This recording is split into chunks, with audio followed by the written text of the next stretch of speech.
حضرت عبداللہ بن عباس رضی اللہ تعالی عنہما سے روایت ہے،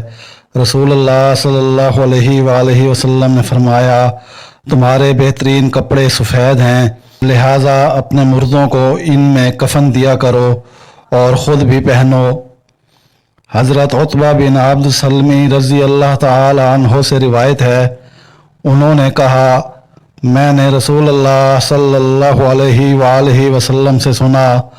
آپ صلی اللہ علیہ وآلہ وسلم نے فرمایا، جس مسلمان کے 3 بچے فوت ہو جائیں جو گناہ کی عمر کو نہ پہنچے ہوں،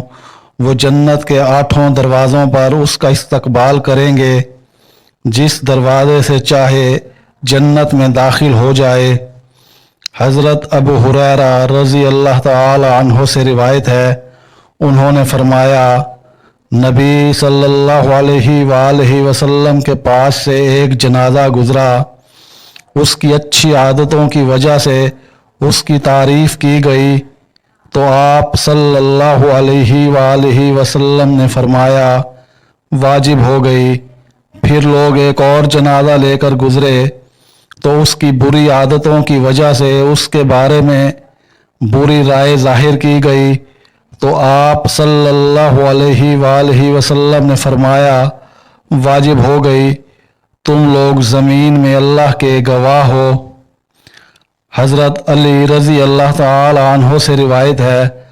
رسول اللہ صلی اللہ علیہ وآلہ وسلم نے فرمایا، دستور کے مطابق مسلمان پر 6 حق ہیں،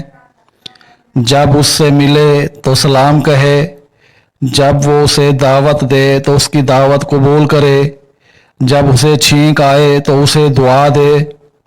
جب وہ بیمار ہو جائے تو اس کی بیمار پرسی کرے، جب وہ فوت ہو جائے تو اس کے جنازے کے ساتھ جائے اور اس کے لیے وہی کچھ پسند کرے جو اپنے لیے پسند کرتا ہے۔ حضرت حسان بن ثابت رضی اللہ تعالی عنہ سے روایت ہے، انہوں نے فرمایا، اللہ کے رسول صلی اللہ علیہ وآلہ وسلم نے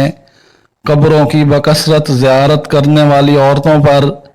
لعنت فرمائی ہے۔